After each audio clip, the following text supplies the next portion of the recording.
toujours dans votre acte du jour suñ fa jógee dañuy dem fële ca TFM fekk ji fa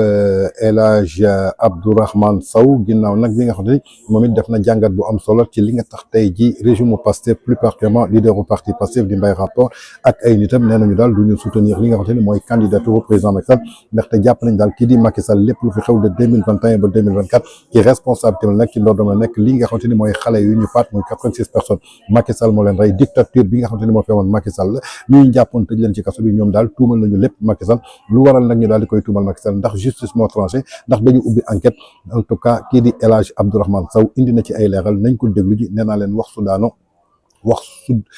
su daanoo ci saret wax su jubee nopp yi koy dégg war a wér wax su jubul nopp yi koy dégg war a wér waaye waxu Abdourahmane Sow yi mat naa bàyyi xel nañ ko déglu ji. te yaa ngi koy jiiñ ne rey na 80 personnes fii réew mi ubbi woo ci moom l'enquête te ngeen ne dafa def ay crime économique ubbi woo ci moom l'enquête te nga yor pouvoir judiciaire parce que le premier ministre génn na fi ne moom am na sañ-sañ ne topp leen ñu topp donte ñun dañ ko contesté loolu lañ doon xeex ba ñenn dee ñu yor pouvoir exécutif le président de la République est là ñu am plus de 130 députés le législatif pour mise en accusation de qui ils veulent dans ce pays kuñ bëgg teg tuuma yàggul fan ay fan téléphone ñaari téléphone teg nañ ko fi Farba tuuma yóbbu yëkkati immunité parlementaire am par la majorité mécanique parlementaire bi ñu doon xeex ñun ñëpp ne ñoo xam ne dañ leen tënk def leen comme ay jaam pouvoir exécutif yor leen lu mu leen def loo ñu def nañ leen fi jëlee looloo fi am tey ñaari téléphone teg nañ tuuma Farba waaw Macky Sall rey 80 personnes kan moo ko teg tuuma haute cour de justice am na mais le problème la question que tous les Sénégalais doivent se poser mais qu'est-ce qui retient ces gens-là pour qu'ils mettent en accusation Macky Sall moo gën sàmba dang lool sax di yuuxu rek te war a mën a jëf doo jëf nous avons l'impression que ni c'est une république de la théorie et du discours mais dans les faits zéro doo leen laaj seen bopp lan moo tax ñu yor président de la république exécutif yor législatif yor pouvoir judiciaire ñeme wu ñu mettre en accusation Macky Sall miñ dugal suñu avion présidentiel yóbbu ko mu dem umra ji dem dëkki xawmu Maroc gunge ko tatagal ko après ñëw fii di yuuxu kan mooy seen dof mooy ñi doon dee ñooy continuer nekk dof sàmba sànq de am nañ coulisse nañ ko continuer fii quel est le problème man damaa dégg ay nit ne leen ñii dañu signer protocole man sax am naa preuve kooku tey ñii ñu ngi ko defal mandat d'arrêt international lu tax defuñu mandat d'arrêt international kon Macky Sall lan moo tax defuñu mandat d'arrêt international pour quelqu'un qu'on accuse d'avoir tué 80 Sénégalais quel est ce manque de courage cette incohérence dama leen koy laajaat kan moo dof kan moo dul xalaat kan moo dul utiliser xelam ba ci ñi ànd ak yéen bu yàggee ñu ne mais tiens c'est vrai où est le problème yéen a ngi yooxu Macky Sall lii Macky Sall lële Macky Sall te ngeen yor tous les pouvoirs de l'entendre de le mettre en accusation teg seen haute cour de justice mais kenn ñemewul woo Macky Sall et sur la question même qui s'est prononcé officiellement le président de la République da ngeen ko ci dégg mu wax le premier ministre waxu ci lu leer parce que officiellement en fin de compte kenn waxu ci dara état Sénégal waxul dara lii la def amul benn officiel am na nag ay njoñ ñii ci parti bi lañ bokk di yooxu Macky lii rey na nit mais ku rey nit dañ lay mettre en accusation waaye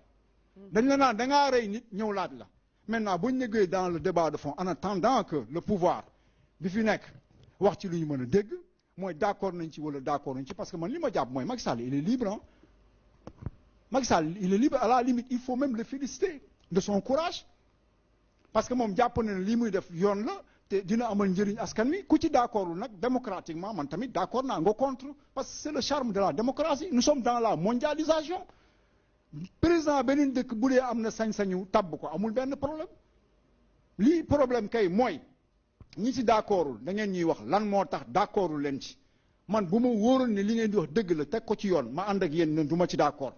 mais man awma leen fu ma basé wu te bu dee damay réfléchir tuuti dama naan mais ñii jiiñ waa ji lii mais ñoom ñoo ko génnee réew mi et puis beneen bi mooy balaa muy ñuy jël réew mi ñoom wax nañ ne dañ doon gisante ak Macky Sall ñoom wax nañ ne dañ doon waxtaan ak Macky Sall Madiambal Diagne nee na da ngeen signé protocole Cap Manuel ak Macky Sall. Ousmane Sonko par exemple le premier ministre nee na moom ba mu nekkee Cap Manuel balaa élection mës na woolu Bassirou Diomaye ma am lan lu ma ko wax mu ne ma déedéet président d'accord ma ñii ak li fi def yëpp mais malheureusement c'est des demi-mots c'est des demi-vérités waxuñ ñu lépp ñemewuñ ñu wax lépp mais kon nañ ko gérer comme que ñemewuñ ñu mettre en accusation Macky Sall malgré tous les pouvoirs dont il dispose malgré 80 personnes yi mu fi rey malgré crime économique yi mu def mais bu ñu kenn sonal ñu dañu tal lu ñu lekk ak lu ñu naan lu ñu fajoo ci lopito yi waxuñu leen ngeen soppi réew mi ci ñaari fan dañ ne ngeen soppi jikko yi ci ñaari fan soppi réew mi ci lekk ak naan ak liggéey mënut a nekk ci ñaari fan waxuma nag la ngeen di wax ay quatrième sous-sol c'est de faux débats c'est être capable ou ne pas être capable ça vous engage aller jusqu'en 2100 amul benn problème mais tey ji as tuut bii ñu yor fii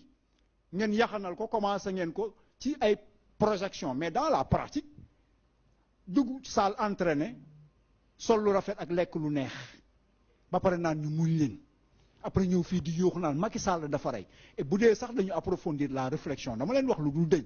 fii ñaari loxo ñooy takk tubéy ñaari loxo ñooy takk sër pour autrement dire que ni fii mënu leen fi ak parce que mooy li ñu téye Cheikh ki ñu téye tey mais bu dee da ngeen ne Macky Sall moo rey ñi fi nekkoon kon Bassirou Diomaye Faye ak son gouvernement am leen courage ne ñoo rey ji ñoo rey étudiant bi c'est la même logique dañ koy ñeme wax wala ñu ragal ko bu ñoom buñ toogee ne li Macky Sall la rey parce que am na ay manifestants yoo xam ne enquête amul dara amul lu la wóor ne Macky Sall la rey mais logique boobu dañ ko nangu mais kon keneen ku fi dee nañ nangu ne président de la république bi moo ko rey xanaa ak gouvernement am il faut arrêter il faut être logique dañu bàyyi nag di jàppee nit ñi dof bu dee dañu daf leen soxal ne bëgguñu Macky Sall yegg fële nañ ci opposé wu formellement mu leer mais nañ teg dara suñu loxo beneen bi nag mooy nañ moytu benn affaire mu leer gis nga bu ñu demee ci débat boobu on ne peut pas engager la responsabilité de Macky Sall dans ces débats de 2021 à 2024 pour soustraire Ousmane Sonko et son groupe dans ce problème loolu hypocrisie lay doon parce que ñun ñëpp xam nañ li xew bu ñu kenn rey ngeen baal ma. jërëjëf mu nekkoon Abdourahmane Sow. ni ko Olof Njaay di waxee dëgg du rombi nopp dëgg rek kay dëgg ndaxte wax su yanoo maanaam nopp yi koy dégg war a wér wax su yanuwul maanaam nopp yi koy dégg war a wér kon kaddu Abdourahmane Sow yi mu yëkkati ci kanamu Bouba Ndour fële ca TFM yaakaar naa ni nit yi dañ ci war a bàyyi xel soo taxawee di tuumal nit lu toll na Macky Sall nga ne ko rey na lu ëpp 80 personnes Macky Sall moo rey nit ñi est-ce que Macky Sall dafa toog biir palais rek mu neex ko mu ne armée ak gendarme génn leen ngeen tiire ci kaw ñu dee kan moo woote gassa kan moo demoon Sweet Beauty defi li neexul yàlla kan moo toog fenal góor dëgg muy Mame Mbaye Niang ñu am justice atte ñu woo la nga war a wuyi nga nekk di woo xale yi di manipuler kon yaakaar naa ni tey soo demee ba nga xamante ni yaa yor réew ñu voté la loi d'amnistie nga am 130 députés li nga waroon njëkk a def su dee justice rek moo la yëkkati wala jubal jubanti moo la yëkkati nga ne loi bi ñu voté loon pour ñu génn pour ñu bañ a atte moom laay dal di abrogé su ko defee justice def liggéeyam su boobaa sénégalais yi xam ne yow mii kat dëgg moo la yëkkati tey yow yaa yor réew amul enquête boo mës a ubbi contre le président Macky Sall amul dossier boo xamante ni mës nañ ko teg ba justice daal di koy saytu mais nga continuer yor sa làmmiñ di manipuler ànd ak say xar ànd ak say fenkat ànd ak say journaliste ak say chroniqueur yoo xamante ni manipuler rek ay seen métier bëgg a wax ak askan bi jàppal ni ko boobu am na ñoo xamante ni ñi ngi ànd ak seen kal xam na li ngay wax yanuwul maanaam kon nit